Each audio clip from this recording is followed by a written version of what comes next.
Let's take this shape that we had before here and do some things with color that are a little more interesting than just flat colors.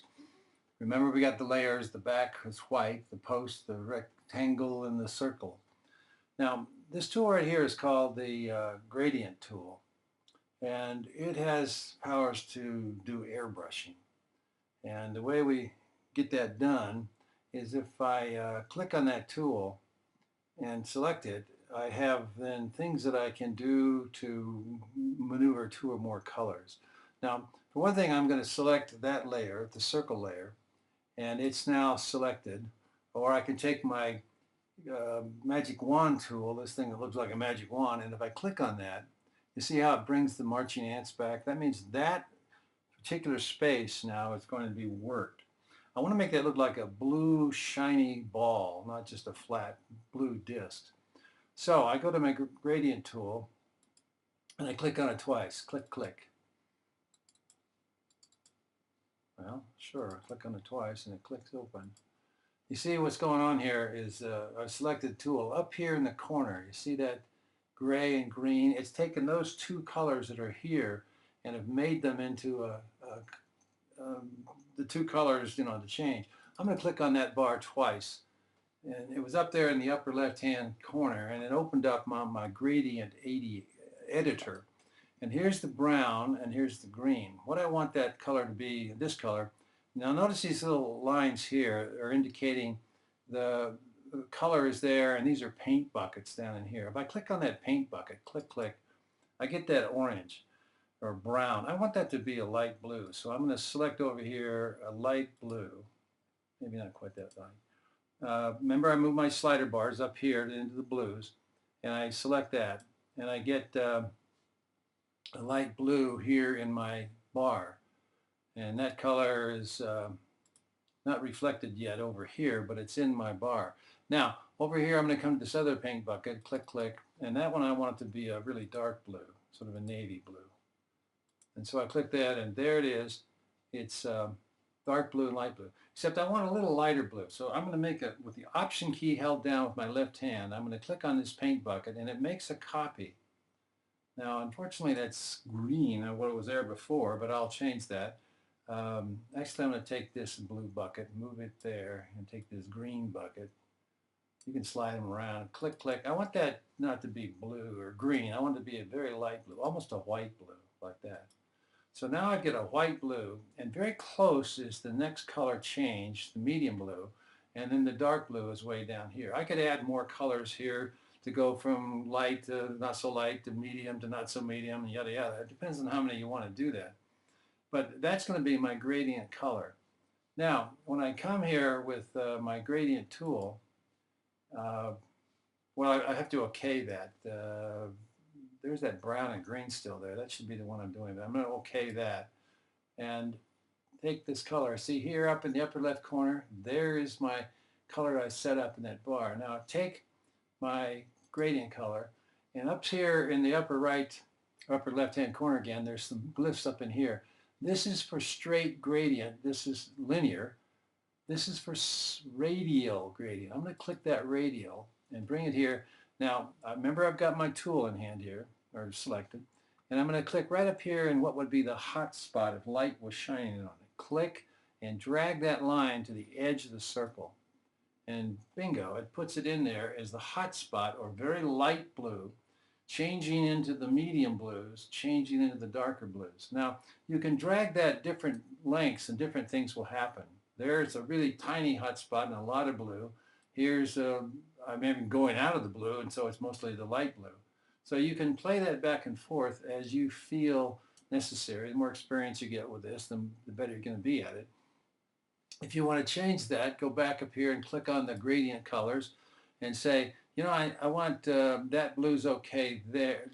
Well, let's bring, well, again, with the Option key, I want to make another bucket copy here.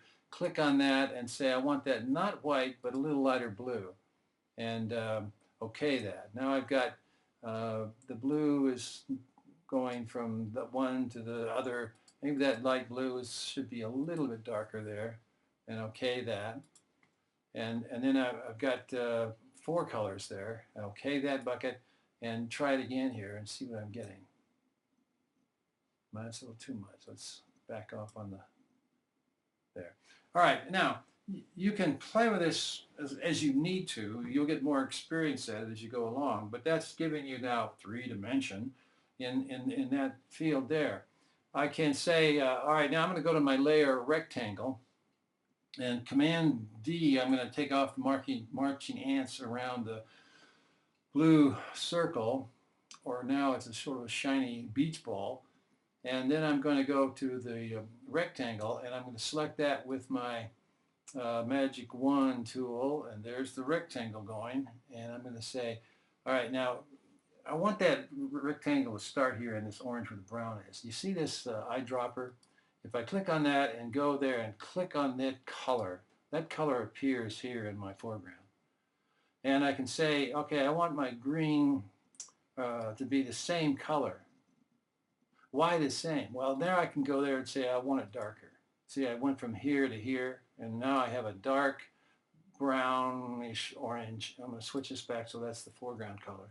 And those are the two colors. If I go to my gradient tool, and I'm going to come up here and go back to the linear, and I'm going to select that thing to open up. And here's the two colors I just played with here, the orange and the brown. I'm going to select those and see how that came in now, the orange and the brown versus what I had before. Okay, so I okay that, and now my orange and brown, the orange will be first because it's the foreground color, and I'm going to click and go linear from top to bottom, and I get that light on the top to the bottom. Maybe it's too dark on the bottom, and so I'll do it again, but I'll pull a little differently. Maybe start from the halfway and going down there. There, so now I'm getting just a little bit on the bottom. Now, that's starting to look a lot more interesting with the shapes. Now, I'm not going to take this that much further because we have other work to do, but you see by the gradient, you can have 2 or more colors. And if you want more colors, you can, then 2, you can click on that bar up there. It opens up the gradient editor, and you can begin to add more colors. So if you want another bucket, Option key, and pull this over, you've got the same color there, but you go back to the first one, and say I want that lighter and make that a light orange.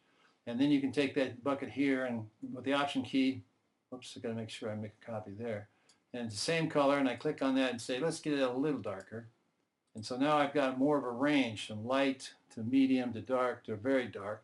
I okay that and come back here again with my gradient tool, click from top to bottom, and I get, you know, that kind of result going on. So it just depends on, you can go diagonally too and get it to be linear that way, and maybe that's more interesting than whatever you're doing, but still you decide, and through a matter of experience and just playing with this, you get to the point where you can be pretty good at it and make it work. Changing your colors back to where it's going to be and what you want to happen with it. And when you get through, when I click on the Command D, all the little things go away. As a matter of fact, if I go back to my arrow key, my move tool, I can come up here to the top where it says Show Transform Controls. I can turn that off, and I don't have the bounding box anymore. And I can look at this, how it might be printed out in the long run. I can change the color of the background, and I can go back down to the background here and say, you know, I want that to be a different color. I want that to be, let's go to that brown and make it sort of a tan, maybe a gray or tan. Now, there's that color. Option, delete, and that puts that color on the background. And so when I go up here, I can back it down a little bit. Now I've got something a little more interesting. The coloration is played with, and you can accomplish a lot more complicated stuff than this, and we will as you go along. So you might want to try this. We'll have an assignment that you're using shapes and colors and playing with that gradient to get that to work for you.